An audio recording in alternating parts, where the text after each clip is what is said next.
Yo! Video games.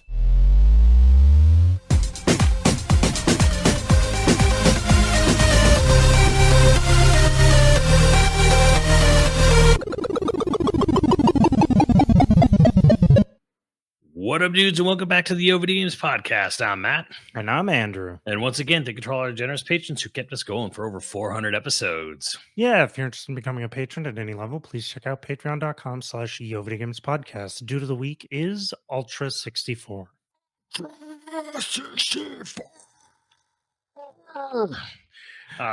thank you, dude. Every time I read his voice, I want to do that. Or read his name. So as you can see, the plank wall behind me, I haven't. So yeah, we sorry for missing a week here. Andrew evolved into a chin Pokemon. Yes, I left California.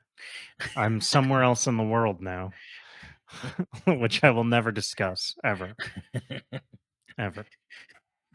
But yeah, so that it took a lot longer than I expected, but I moved in and now unpacking, and I will have artwork and things behind me.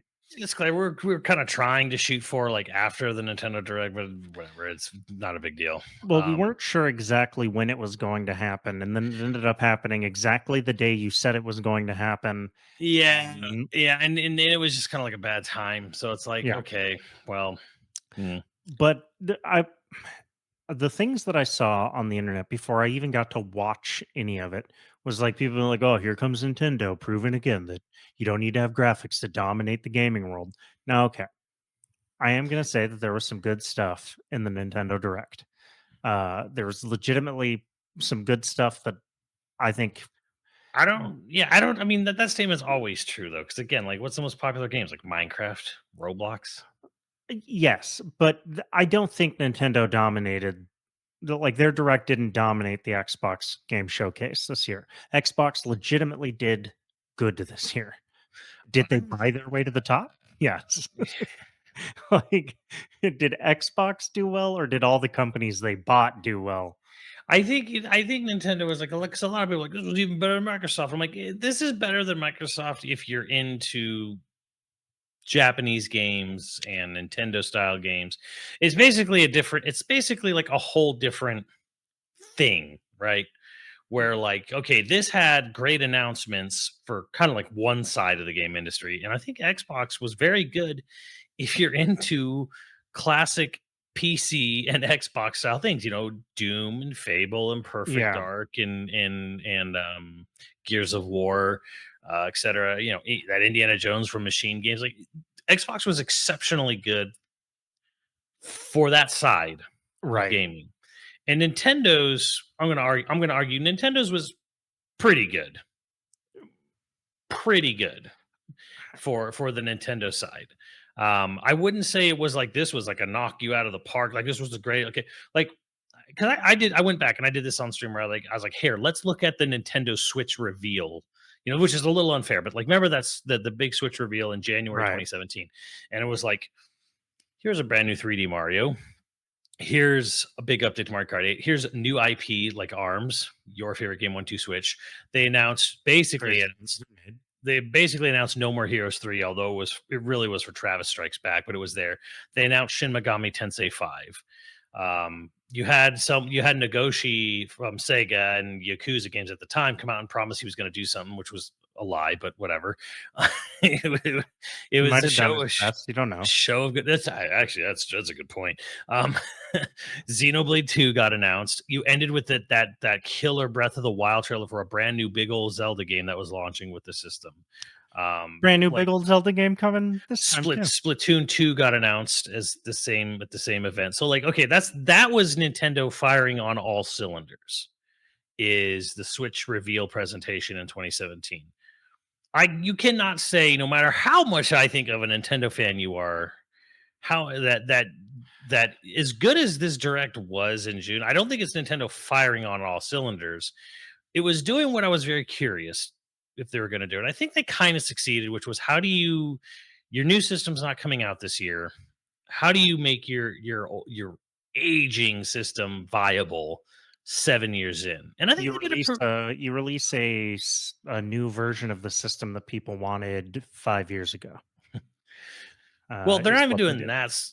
Well, I mean, well, they're not. There's not a new system coming or No, I know anything. it's, but it's the new version of it. It's the new the Zelda, uh, It's just a plate on the back of a Switch right, Lite. which But people really would have wanted about 5 years ago.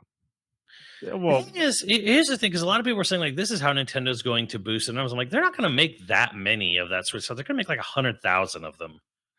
Even if they made 200,000, but I really don't think they're even going to make 200,000 of those launch models. If we're going to make well, 100,000 of those, this it's not goes going to like back. it's not going to put it's not going to basically. I'm saying is like the Echoes of Wisdom Switch Lite. It's a Switch Lite. It's not even a Yeah, normal Switch. It's not gonna like boost 5 million plus Switch sales out of it. It's gonna be like 100, 200,000. but this also goes to your argument that you've been making for a while now that Switch 2 is not going to sell gangbusters like Switch 1. It's probably going to do well. Right. Yeah. I had a whole video about that come out recently Oh, where right. Okay. Yeah. But you've been saying for a while is like, it's not a bad thing. Like, it's not going to do bad. yeah, exactly. Yeah. But the Switch was an anomaly, not, you know, Yeah, and I in that video, to break it down really quickly, there were three main points, which is number one, successor systems or systems that are small evolutions, not revolutions. They always sell less, pretty much. Um, you know, fair. the 3DS sold a lot less than the DS. The Wii U obviously sold less than the Wii. The Super Nintendo sold less than the Nintendo. The GameCube sold less than the N64. The Game Boy Advance sold less than the Game Boy. It's going to happen again with the Switch. Right. About the only time a system went like 1-to-1 upwards was PS1 to PS2, and that's because PS2 offered a revolutionary new thing, which was a DVD player. It was the primary DVD for many people's households. But then what happened when PS3 came out? Even though, but that was revolutionary. No, that was an upgrade. Right. DVD to Blu-ray is nowhere near the upgrade of VHS to DVD that it was. So Do you remember at the time people were like, VHS had, it was, there were people arguing that VHS was better quality than DVD. And I mean, there's no way. Like, if you look at any of the numbers, like DVD just beat the VHS quality on all fucking right, I fronts. mean, But there were basically, people that were still arguing that VHS was like the analog of to digital to I DVD. don't remember anyone arguing that, but like they'd be crazy if they did. I knew people that bought VHS versions of movies because they felt it was higher quality than DVD quality. Like, maybe they had a really high quality VHS player, but I don't even think that was a thing. Even such a thing, you're not. Yeah. I don't even think you could get 480p out of a DVD, or I'm Uh, sorry, a VHS signal, I'm and wondering if off any VHS player. like I Now just remember there is a thing, it was higher definition. Was Laserdisc. Oh, well, Betamax. Betamax, yes, but Betamax Betamax was was twice the price, and right. Well, Betamax was actually higher resolution than VHS. yeah, So if someone wanted to argue, which was a better visual quality between Betamax and DVD, you'd have an argument. I ah, don't. I don't think they ever made a Betamax player that outputted that. Maybe y- somewhere. It's kind of like how mm. old film reel was technically a lot of old film was shot on a resolution that was like 1080p or higher. Oh no, Technically, way higher than that. like Yeah, way higher, right? So it was like way mm, higher than that technically. yeah. Technically old film reel. The problem was is that Digital transfers of it was hot well, garbage. you were also literally decades away from anything being able to output that on like you didn't have a monitor Yeah. such monitors to actually show the full resolution of what something was captured at was just that just didn't exist. We're getting into film geek tech here, and this is not why I have this. But No, but so yeah, we can get back to my point is with the Switch successor was that like yes, one like you never everything that's just an upgrade is not the innovation, but sort of like the unique factor is gone. the oh, this is some new thing. So Right. the novelty is worn off. Number one, novelty is worn off. People are very familiar and know what a hybrid console is. So having such an idea is like this novel new concept. Novelty's worn off. It's been 7 years. Number two, they're no longer the only competitor in the market. There are a lot of PC gaming handhelds that have popped up: Steam Deck, ROG Ally, Right. Lenovo Legion, and there's going to be more. And the thing is that all those PC things they can plug right into your Steam library, so you have a lot of really high quality games ready to go on a Steam Deck, on a ROG Ally, on whatever. And Nintendo you is can get Game Pass on them, right? on ROG Ally, you can for Yeah. sure.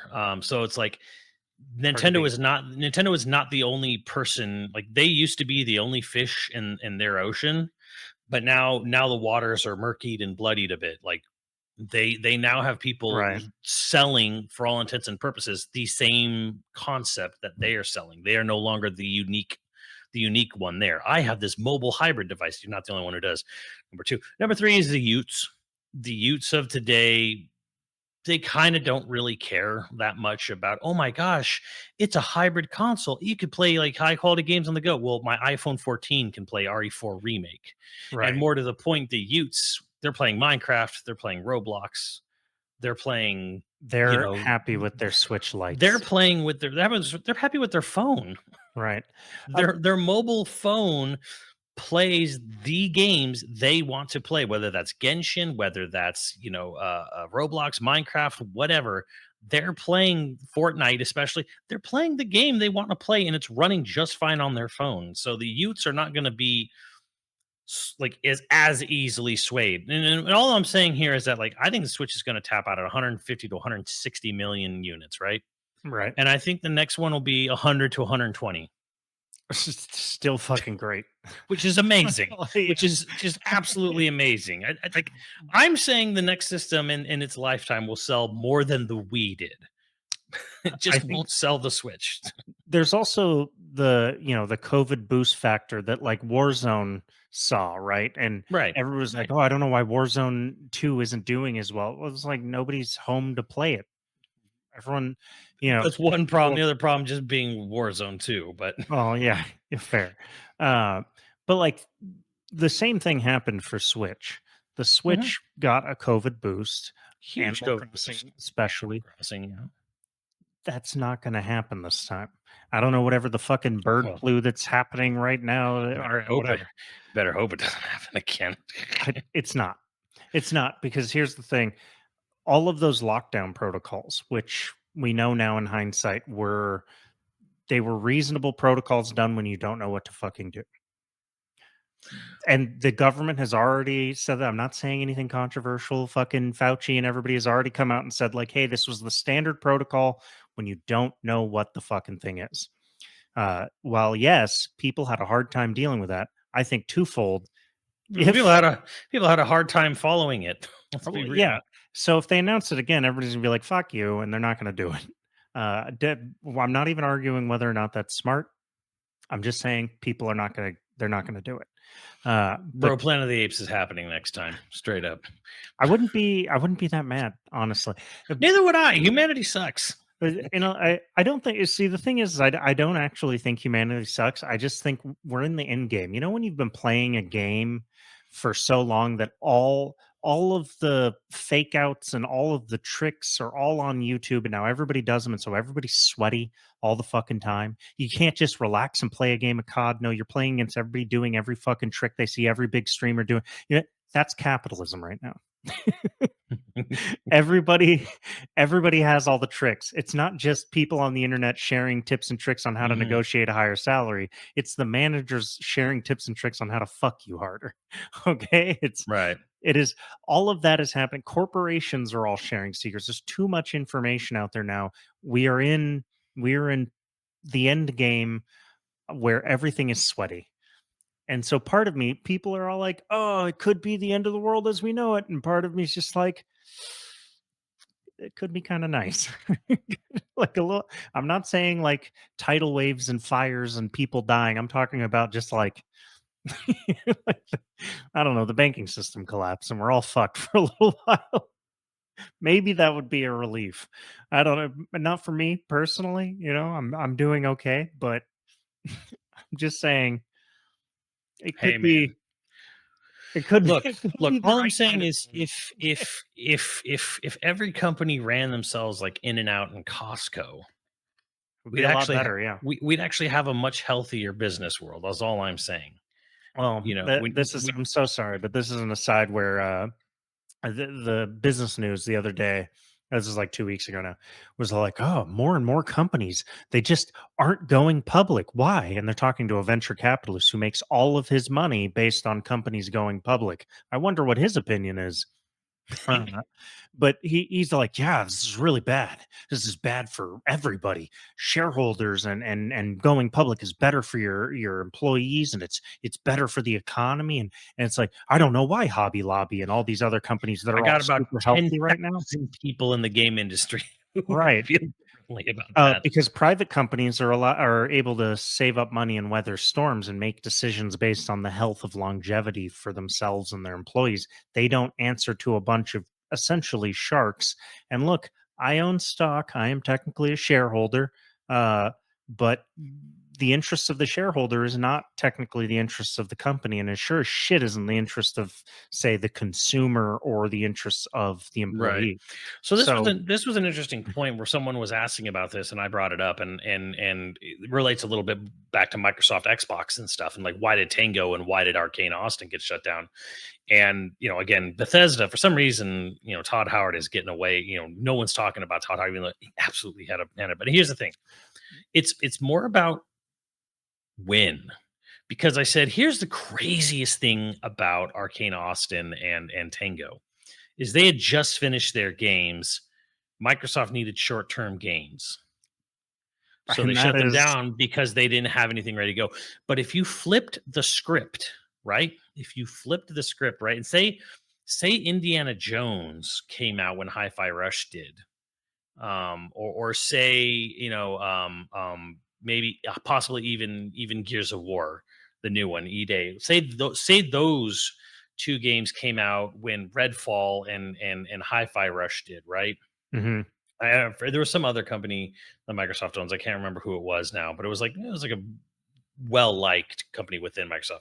But like, bear with me here. Like, let's say like even Ninja Theory. It's probably a more accurate one. Let's say Hellblade 2 and Indiana Jones came out the same swap places with Redfall and Hi-Fi Rush. Ninja Theory and Machine Games, they'd be Mhm. shut down.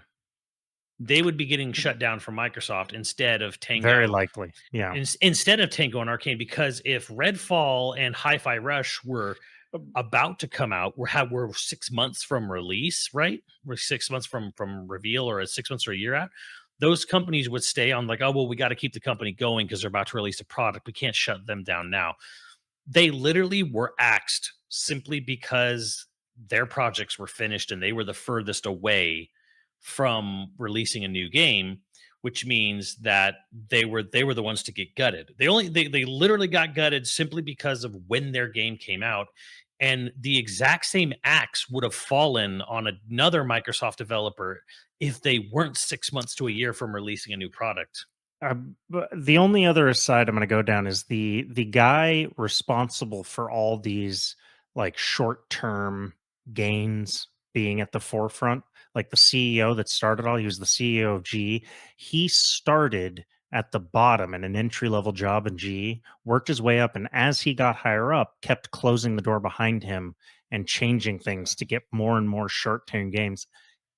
In an interview, he's like 80 something now. In an interview, he literally was just all like, "Oh yeah, I'm absolutely the reason this is all going to hell." And like he flat out said like, "Yes, this is I did everything terrible, but it was very good for me personally."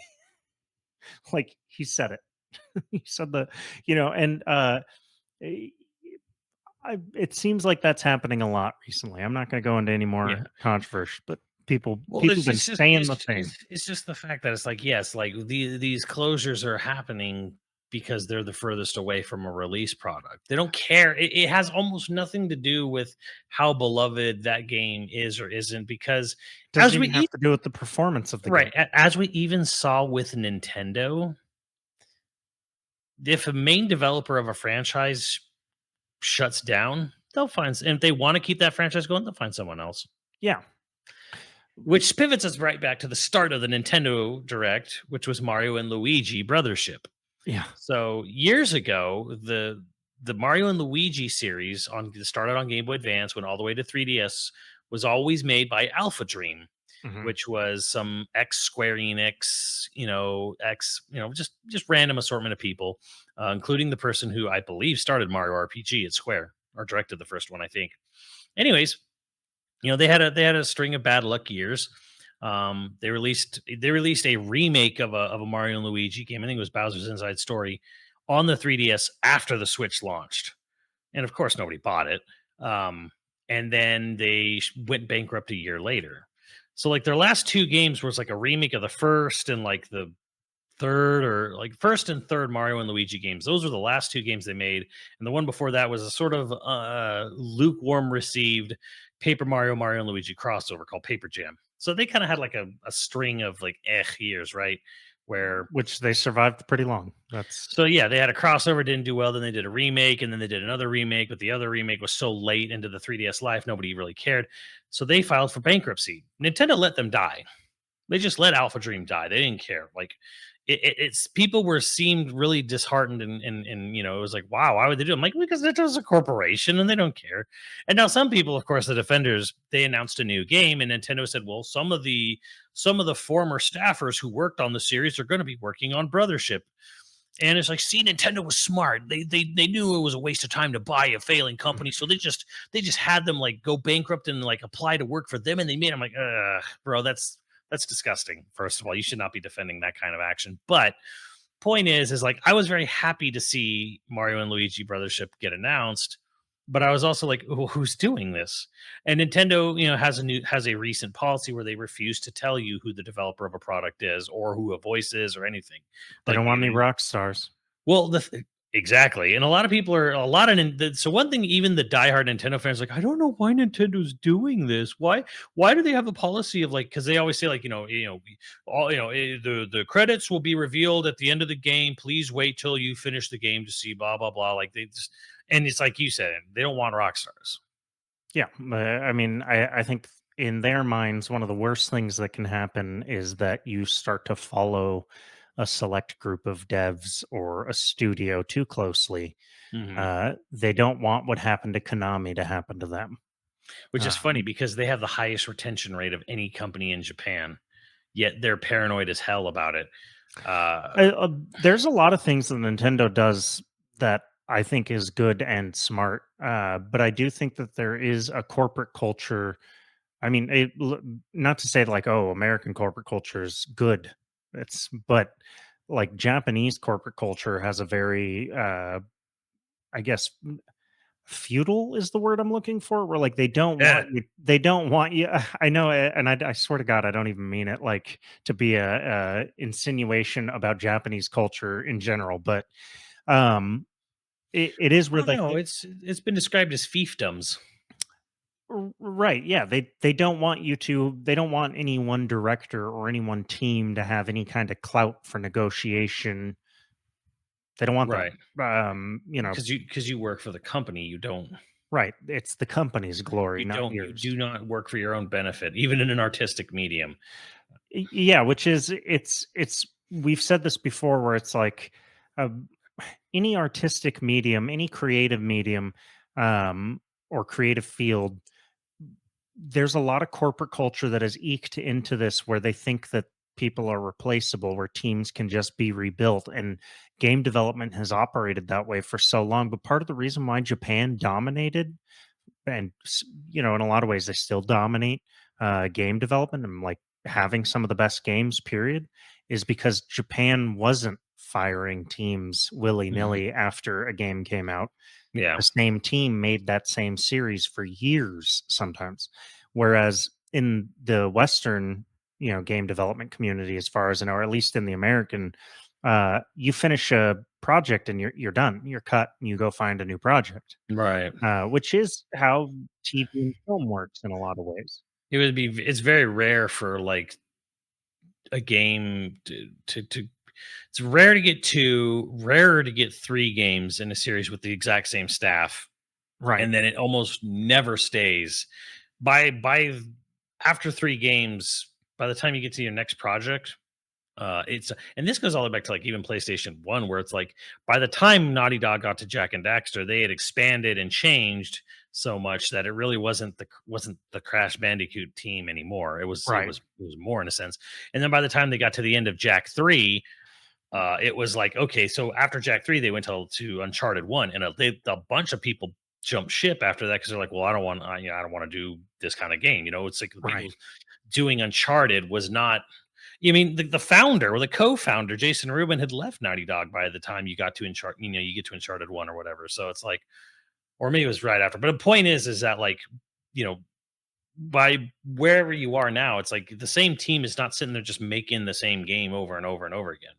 And Like look this at Port Dead Space. yeah. What was it? Callisto Protocol. Is that getting a sequel? I can't remember if Oh God, no. right. Yeah, it's dead. Right. Um, but one of the things that we've said about this year, and I think I've been a little bit more harsh on it than you have, where I've said this is sort of a dead year. Granted, 2025 is uh, 2025 seems like it's going to have some stuff, but 2024 for the next 6 months, we know what's coming, and there's not a lot. There's just not a lot of stuff. There's good stuff. I'm in a weird pickle where it's just kind of like, yeah, there's nothing. I don't know. Like it feels like it's gonna be fine. That was kind of my takeaway from the end of all this. I'm like, this will be fine. Okay, you compare it to the last 7 years, though. Well, it's definitely nothing compared to last year. Like absolutely, it's no comparison to last year. But like this is 2017, amazing. this is 2018, closer to like this is closer to like a 2018. okay, but Or and 2018 was still pretty good. 2019, something like that. This is closer to those years. The thing is, Um, I'm willing to be wrong here. I like it's I'm okay with being wrong because I still win. It means that there's great games. yeah, It's just that we're seeing 2024 is where we're seeing all of the knock-on effects of like you said it, the backlog, right? It's the backlog of stuff that's finally finishing that got delayed from COVID, and now we're seeing all those gaps in their slates, right? yeah. You know, this is the after effects of not retaining talent. This is, yes, COVID, they got the PPP loans and they retained talent through COVID, but immediately following COVID, you see them cutting. We're seeing all these layoffs, over the last, I guess it's only been what, 4 months, 5 months that layoffs have really been happening, but it's for like the last year, there's been layoffs. It's just Yeah, that yeah. they peaked, at the end of last year and coming into this year. Well, okay, so the big thing that we still haven't even talked about at all here was the fact that Marvel versus Capcom is getting a collection, and that's And that is pairing cool as hell. that's cool. I mean, it is a collection. It is old games. I don't want to downplay it because the thing that's crazy about the collection is the fact that it includes Marvel vs. Capcom 2, Mhm. which has not been re-released that much. You had the Dreamcast version right after the arcade release in 2000, and then you had an exceptionally limited run on PS2 and Xbox original. Like 10 copies were made of that or whatever. And then there was a PS3 360 version that had online play, but it's PS3 360 long Wasn't there gone an from there. MVC2 on Dreamcast? Yeah, it was on Dreamcast. That was the first one. It was like 3 months Oh, after yeah. the arcade. Yeah. Okay. Sorry. So it's a game as beloved as that game is. It saw a release on Dreamcast, which might as well have been limited because it's Well, yeah. Dreamcast. It had a very limited PS2 Xbox run, and then it had a short time where it was available to purchase on the PS3 and 360 with online gameplay. But it was a weird version. There were some funny glitches. There was like forced widescreen. It looked a little funky. Um, Now this is an internally developed collection. Um, for release on Switch, PS4, and Steam. It's very bizarre that they're not releasing on Xbox. Some people think it's like it's an engine compatibility issue or something. Some Hmm. people think it's a policy issue where, because if you notice, it's only coming on PS4, right? It's not coming on PS5. PS5. Yeah.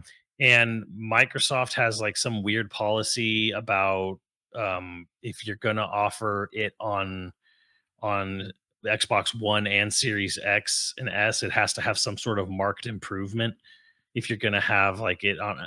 I don't know if I buy any of this. It just seems weird. Why not just release the Xbox One version then?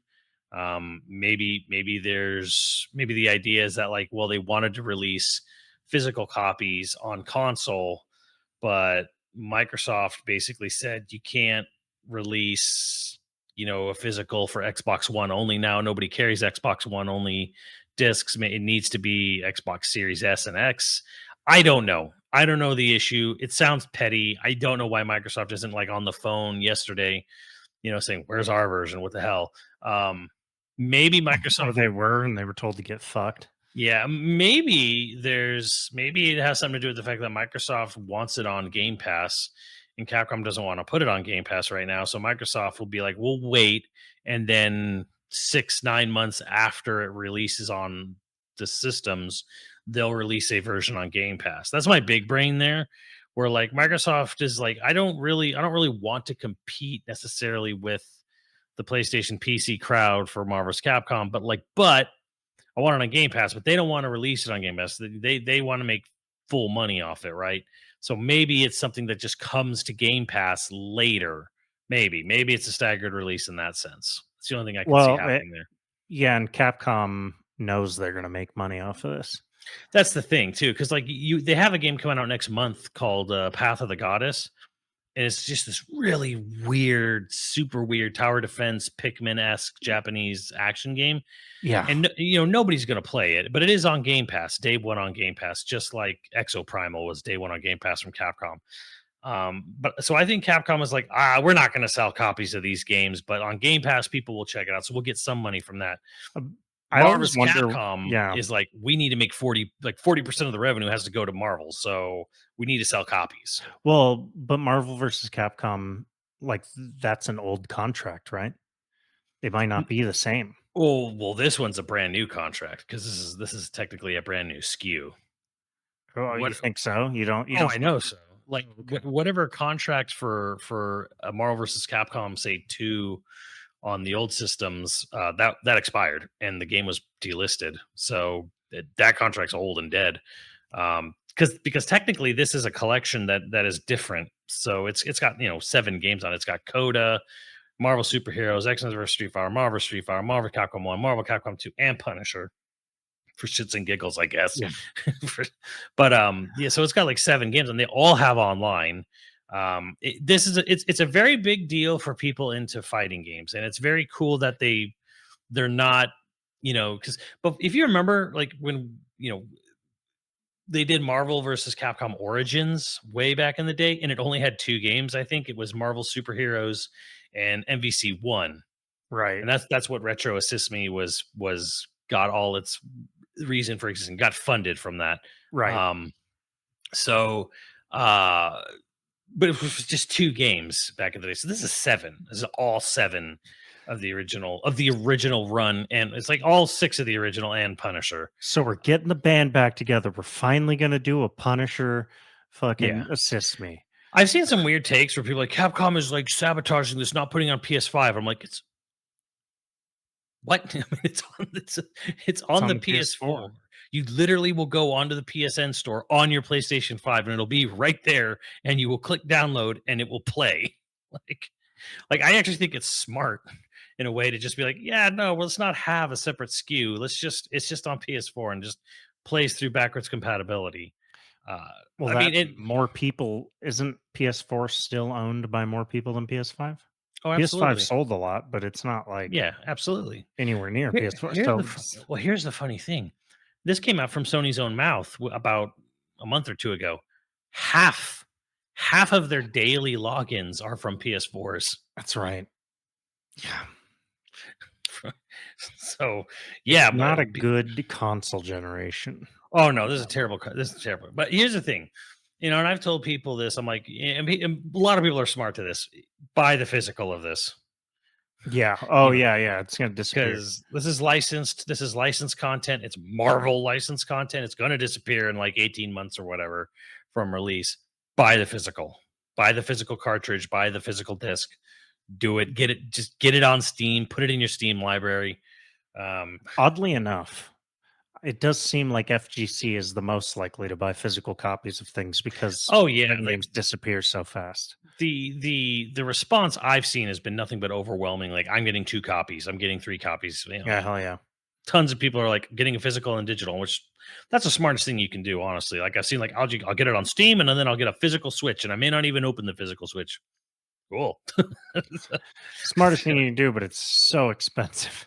It is expensive. Yeah, because that's $100, but oh well. I mean, granted, actually, that was the thing that I was most surprised by is that it was only going to be $49.99. Oh really? I I actually saw that price. I was like, that's a little high, but it is licensed. I expected them to go full price. Oh yeah. Yeah, for a Marvel like, and for a nostalgia boner game, like I Mm. totally expected them to go for 70. Like, any to be honest, anytime a Nintendo game comes out, and it's, granted, yes, this isn't Nintendo proper, but anytime a game that's going to be on Switch comes out for less than $70, I'm sort of shocked because Nintendo pushes pretty hard for like $70 games. They only have one. What did they do? Is it all $60 and then Breath of No, the 70 to 70? Breath of the Wild is the only one that's $70. But isn't it like Switch games never decrease in value and stuff too? Like they're Also true. Nintendo never puts in. I mean, they have, but it's been very rare. And usually it's only on like eShop for a week. yeah, every And it'll be time. like 20% or something.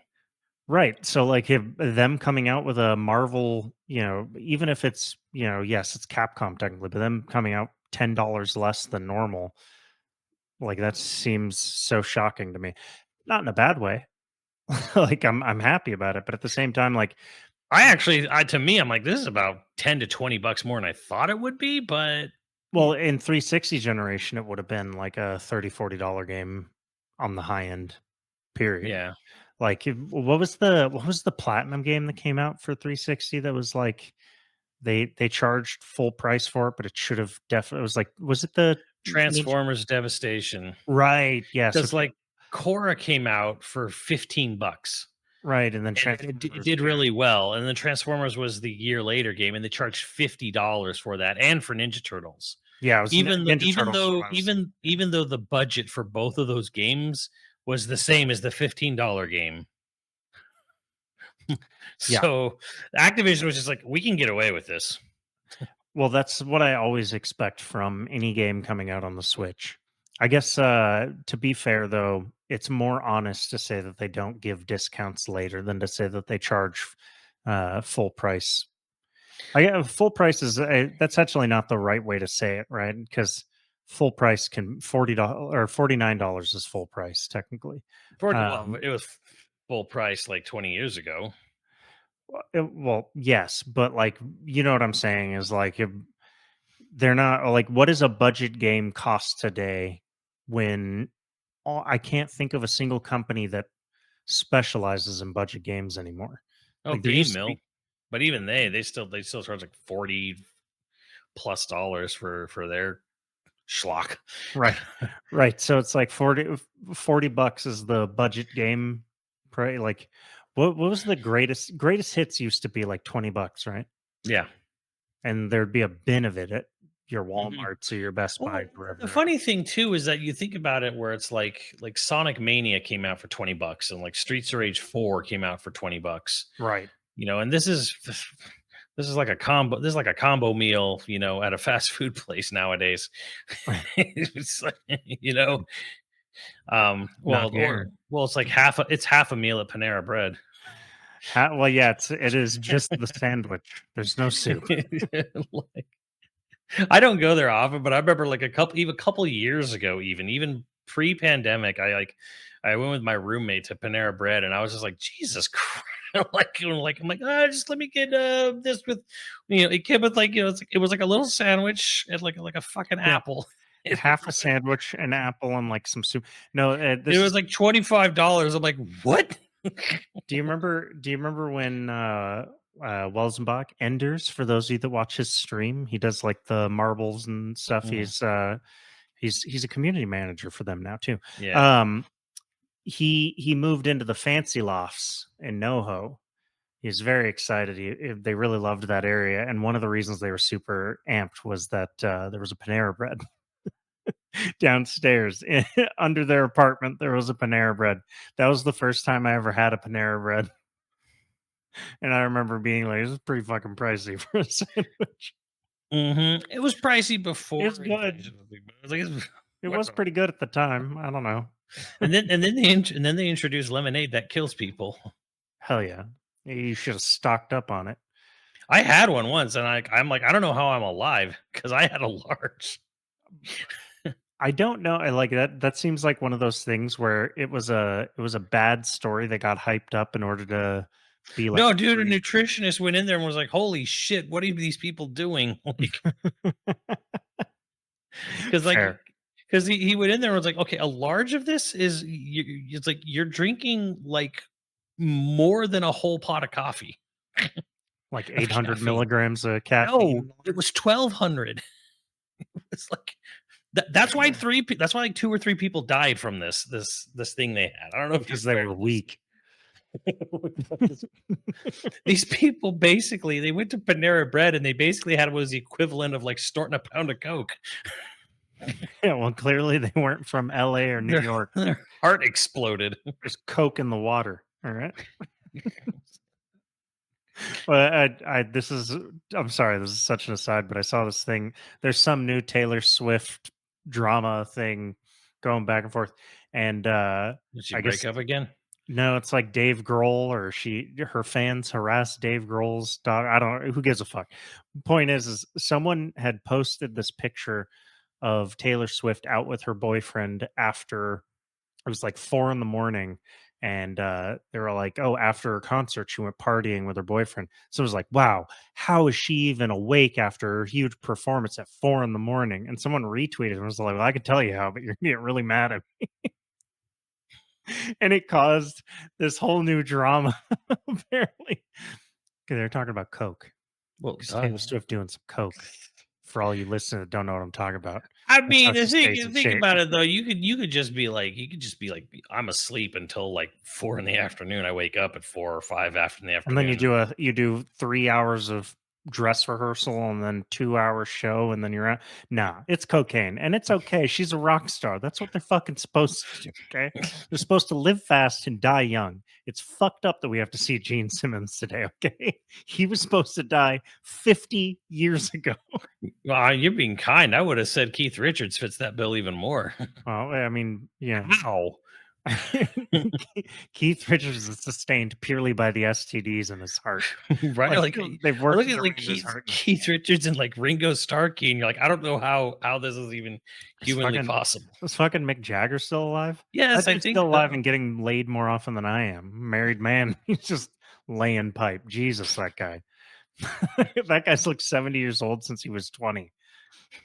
Again, he's alive because of all the drugs in his system. You know what? If it came out that Taylor Swift wasn't doing drugs, I would be more upset. You'd be more shocked. Not shocked, just upset. She's a rock star. Nobody becomes a rock star or folk star, whatever. But it's like you don't become a rock star because you want to live what Yeah, healthy. changed expectations.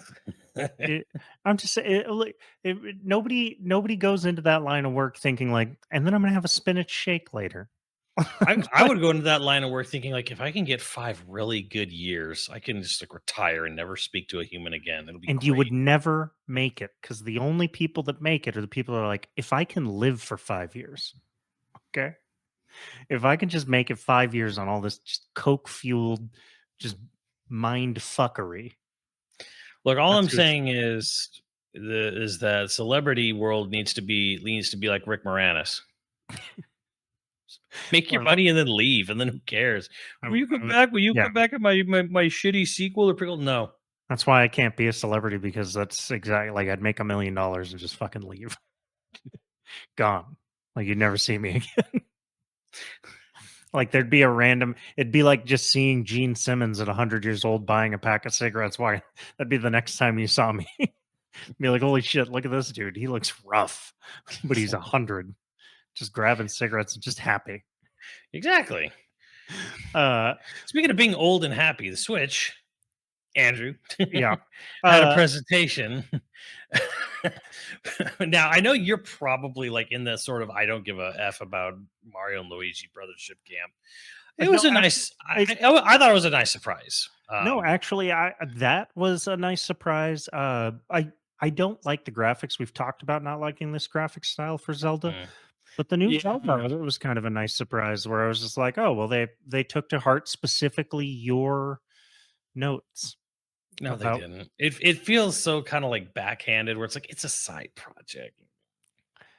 But Just, Anuma is the one who presented it. just use this engine for this remake you already did, and We got a lot of shit for this. Let's no, I mean I still give that man shit because it's I'm kind of curious, kind of excited for Echoes of Wisdom. yeah. But it's kind of like lame that it's like a character who's traditionally known for using a fucking bow and arrow and has had a sword or whatever can't actually directly attack in her own game. Well, Like she has to like create a rock and then throw a rock or look, create a thing and like wear it as a hat and then it'll do the work for her kind of thing. up front, I will say that I do sort of agree with the idea that they wanted to just do something new. Oh, I'm all for that or whatever. I man, I don't the But it is politics get hard not to read it like a lady using a sword. Never. me. Never. It did come off like that a little bit, where like the way he presented it, where he's all like, and you might think, is she going to use a sword? Oh, no. It's sort of Well, like that a and dude that's who's like never the talked to a lady being like, well, a princess would never. right, and like let's look at how this trailer starts. Like Zelda is captured, quote on like literally captured, and she's in prison, and then like the Link, but before he vanishes into a plot hole because what they still don't really know what he's going to do. He falls into a rift, I guess, whatever. Um, Yeah, he can't be captured. she gets freed and saved by Link, and then it's like, what is she going to do? Well, she can't fight. God no. you know, In that give her dress, in those gi- slippers, give her a magic stick that lets her like copy the furniture in her house. her Like, slippers have no grip, Matt. Matt, her slipper. Think of her fucking slippers, you fiend, you hound, you pig. maybe I'm just being bitter reading a little too much into this, but it just like I love the concept of sort of like having a puzzle heavy Zelda game because God knows, like I'm so sick of just shrines being the only like, puzzles are sort of like, segregated off into these little like, hole in the grounds. That's where the Yeah. puzzles are. The rest of the game, no. So I'm happy to see as like, a sort of overhead 2D puzzle. Like the idea of it is cool, but like, yeah, it does still feel a little I'll take it, but it's like I'll take it, but not really quite. I think what anyone envisioned when they're like, "I want a Zelda game where I play as."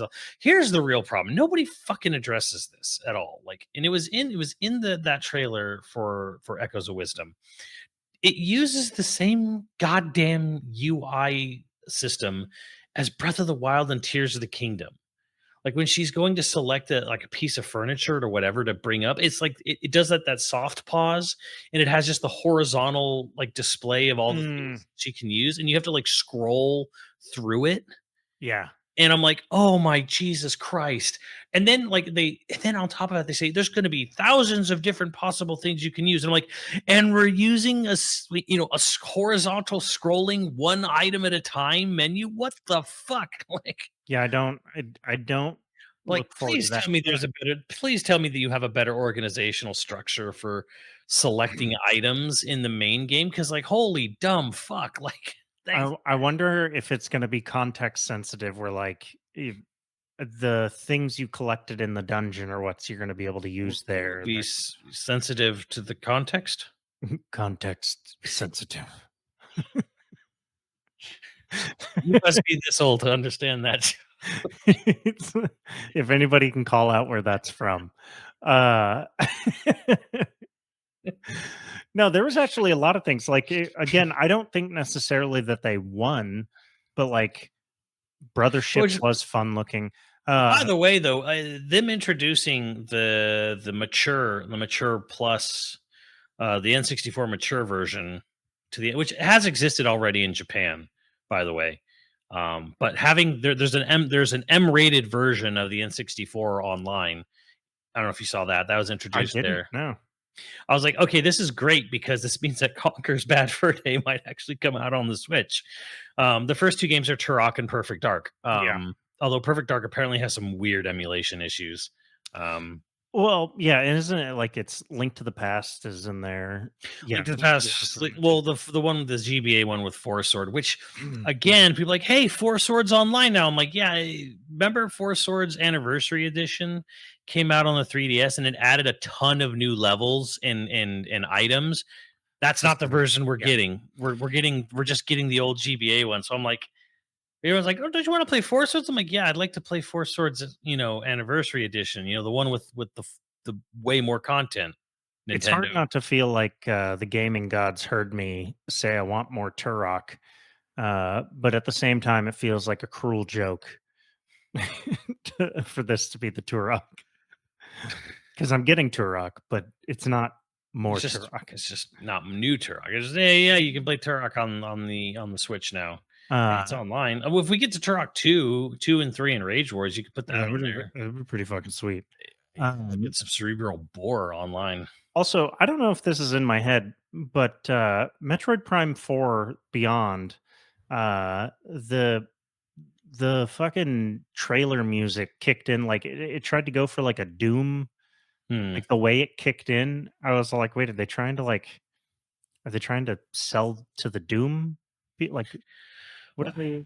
I mean, And then it it is. became sci-fi, but it is like they try to like at Well, it first, almost was weird because like it's funny how much it felt like Halo 4 or Metroid Prime 4 was Halo 4. right? Like the trailer had this weird almost like Halo vibe initially, and then like they teased at the end, like, by the way, it's still an atmospheric Metroid game at the end, but like Yeah, like it was almost like seeing Halo 4, or something of that ilk, or a Kill Zone or something initially. I mean, I'm glad it's back. I'm still a little bit like, holy cow, wow, 25. All right. yeah, I'm never Yeah. gonna be mad that it's here, but it is like there. I think that's another thing. People are like, yeah, and they gave us a release window of an entire year. Year. And everyone's like, Like, it's definitely, I've heard people say it's definitely cross gen. Probably, I guess. And then a lot of people like, that was Switch 2 footage you were looking at. No, it wasn't. That was Switch. right? Nintendo already said openly that there will be nothing to do with Switch Yeah. 2. So because some people were like, this must be Switch 2 footage they're actually showing. Like that version is the one. I'm like, no, that was Switch. Like No, you're like, as much as I make fun of the system for being old, like you're underselling its capabilities. If you say Metroid Prime 4 was beyond what the Switch could do, it was totally within the realm of what the Switch can do. right. So, And which then of course doesn't mean it looked bad. It just looked like a Switch game. we had one for me, which of course is the Super Mario Party Jamboree, and one for you, the Donkey Kong Country Returns HD. You got the bare minimum, and I got something I actually would like. Yeah, you got, well. It was funny because Jamboree is funny because like the last two Mario Party games that came out on Switch were both heavily criticized, and I feel rightly so for how small amount of content there were. Yeah. Like there Well, was the like whole reason I not didn't meant buy them is because there's like basically nothing the there. first one on Switch I think had 3 boards, like Right. 3, Yeah. and maybe a fourth to unlock, or maybe the third was the one to unlock. It was like, wow, 3 boards. Okay, and then the next one had like 5, and they were all remakes of N64. And this one is like, okay.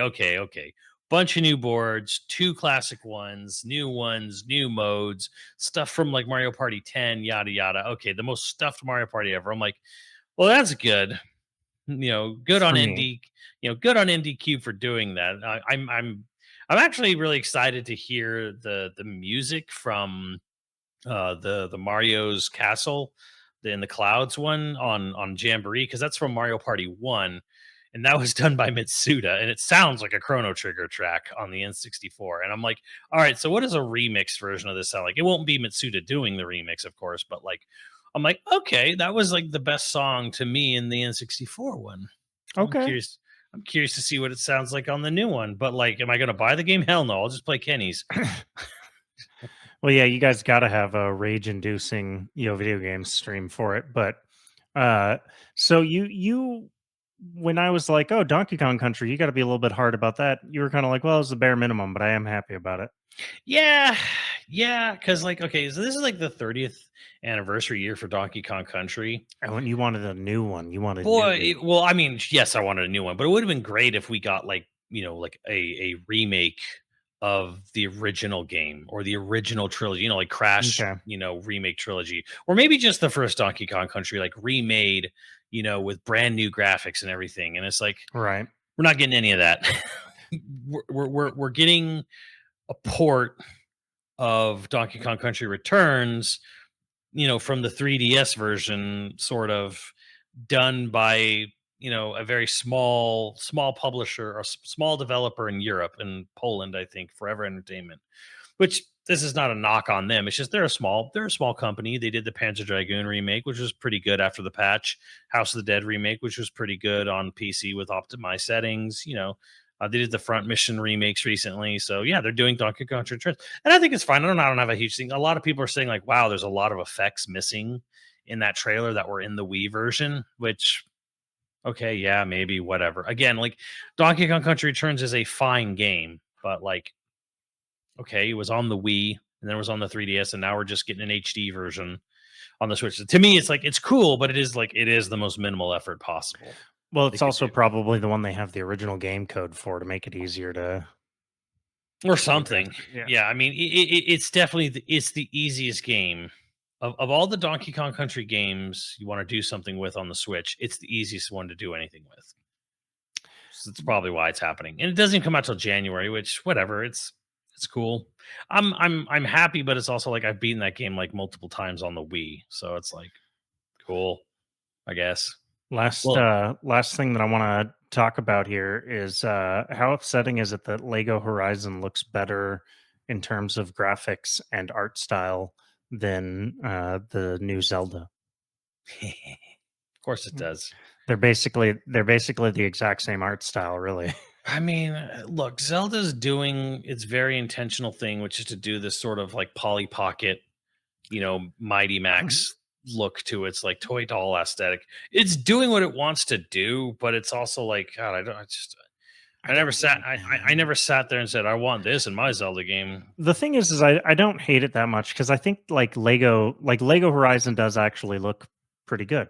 But for some reason, It's still super weird how there's like this Sony first party game yeah. coming out on Switch. Okay. Um, but it is like it's weird how my brain goes, it's Legos, and so I'm so forgiving on it. And then I look at Zelda Echoes of Wisdom, and I just how you felt about Wind Waker is how I feel about this current art style. I feel the same way, but except I'm burned. You're resigned to it. I'm resigned to the fact that, yes, gonna look like this. I guess, whatever. I, Oh, no. I wish I don't know. I guess they'll do a restart. I wish it looked like the freaking anime intro and ending to Link's Awakening, like the animated one. Why doesn't it look like that? It doesn't even try to look like that. Like, that's the upsetting part to me. Uh, because they officially they just they hate you specifically. I sent I them a letter I saying that did you really wanted this. I did cost them a lot of money on Skyward Sword, so yeah. Uh, oh yeah, I forgot we didn't talk about Tales of the Shire. Hey, there was a Tales of game, There was. just not the Tales of game you wanted. What are you talking about? Everybody wants this. Yeah. That's everybody's favorite part of Lord of It's the Rings. funny Not because the adventure in the Shire. I mean, it looked rough on the Switch. Let's be real here. And you know what else looked rough was right before that they had, hey, Stray's coming to the Switch, and I'm like, oh god. I'm Oh, like, yeah, okay, let's play the 360p version of Stray. And yeah, it looked, did I miss? Oh no, yeah, you're right. I did. Yeah, that is. It's not great. yes, Um, the super low res version of Stray, and then this super chunky version of The Hobbit. Um, I mean, we're actually forgetting the real. I think it was in this direct. Yeah, we're forgetting the real actual hero of the direct. Looney And Tunes Wacky World of Sports. I know. holy shit, did that game look rough? What are you talking about? It was the hero of the show. No, the real hero was Hello Kitty Island Adventure, which I played at Summer Game Fest. And was it good? Yes.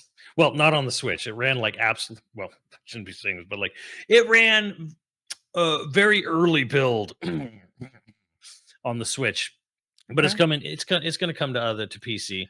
Um, And you legitimately liked it? You're not well, I mean, messing with me? it's funny because okay, so it's Hello Kitty Island Adventure. I'm like, why would I have any interest in that or whatever? I did actually play through Animal Crossing recently, and it's like it does what Animal Crossing should have done. I feel so it has this weird story where like you're playing like crash lands, and then like you have to escape and jump out of it, and you're washed up on an island, and then like you make the island your home, right? But then there's other islands with different biomes, and there's missing characters that are like other Huh. missing characters from the Sanrio Corp, and there's jumping, double jumping, there's climbing, there's puzzles, there's dungeons, there's like Oh, so it's like an actual game versus say. it has all these like other gamey aspects to it on top of the entirety of the Animal Crossing setup. And you can Huh. play it co-op, and then you can join up with other characters who give you stat boosts, like they'll give you double jump or something, or they'll give you like expanded stamina to like reach the top of a mountain you can't otherwise reach, stuff like that. Like oh, I oh, can I can see why that would be exciting because it's one thing is like you've played Animal Crossing once you played all of them because they're all basically the same and there's not really a lot of gameplay aspect right, to it. yeah. Yeah. It's cozy. I get that. Right. This So one's this going one's for like a thinking, this one's actually was like going for a cozy adventure because like yeah, you go into a volcano and you have to like hop across like sinking platforms, but not go into the lava kind of thing. Or I can dig that. there's a whole thing where like you scuba, you go underwater and then you design underwater stuff like coral gardens or whatever, or like you go into a puzzle dungeon that's under it's completely submerged. It's like, oh, okay, like You're eh, this why is does like an Animal Crossing do this? this is legit. I didn't Yeah. I didn't take it seriously. I barely watched it and now I feel like I should rewatch that It's just yeah, well, I mean, it is what it is. It's a cozy, cozy island adventure game, but like they actually make good on the adventure part of it. So huh. so that was and that's kind of like that's kind of like it's one of those like E3 moments where like okay, this game you probably had no intention of ever looking at, but you have time, so you sit down and you play it and then oh shit, it's actually really good. Or this is actually kind of fun. Okay, so as a final thought, we've talked about our highlights from it and stuff. We basically we know what's coming for the back half of 2024. Yeah. Final thought, what do you think what does back half of 2024 look like? You think it's good? You think this is going to be a year that is shockingly good? I think Not it's for Sony, but for I everybody else? yes, the one thing is like Sony has apparently Astrobot's very good. I was not able to play it at Summer Games Fest. Right. They were very tight-lipped on Well, it does genuinely look good. it Like looks very cutscenes. good, and I think it will be very good. I think it might, it'll be up there for one of the better games of the year for sure. I Yeah, do it's not a think. Morbin meme. It's Um, yeah, well, the funny weird thing to me is that like Sony's in this weird position where I feel like Sony is now flip flopped with Microsoft. We're like, here's Microsoft, here's all our games. We got games on games, and like Sony's like, oop. we have Astrobot. The thing is, Sony dominated so hard for PS4. I want to give them the benefit of the doubt that they're going to come back, and I don't want to give Xbox too much rope. Yeah, But right now, obviously they're gonna have big stuff. They're gonna have a Ghost of Tsushima too. They're gonna have new Naughty Dog and Sony Santa Monica games. They're gonna right? have stuff, Yeah, but they're playing their stuff real close to their chest right now, and almost in an infuriating way because even though Microsoft stuff, some of it was next year, some of it was no year. yeah. At least it was kind of like nice to at least acknowledge, like, yeah, we do have these big games coming, and even Nintendo was kind of like, here's some neat stuff for the rest of this year, and here's a couple nuggets for next year, like Donkey Kong's in January, and um, uh, Metroid Prime is sometime in 2025. So it's like we got stuff. I think really the only real losers at this point are Silk Song fans. The thing is If you were looking forward to Silk Song, you're not getting God that. have mercy on your soul. We got another Dragon Quest game before you got. I just want you to remember that 5 years ago, Silk Song was playable in Nintendo's booth.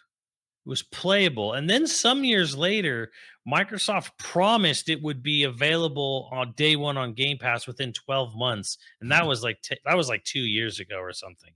So I just want you all to know, Silk Song fans, that I'm sorry. I sort of sympathize with you, but yeesh.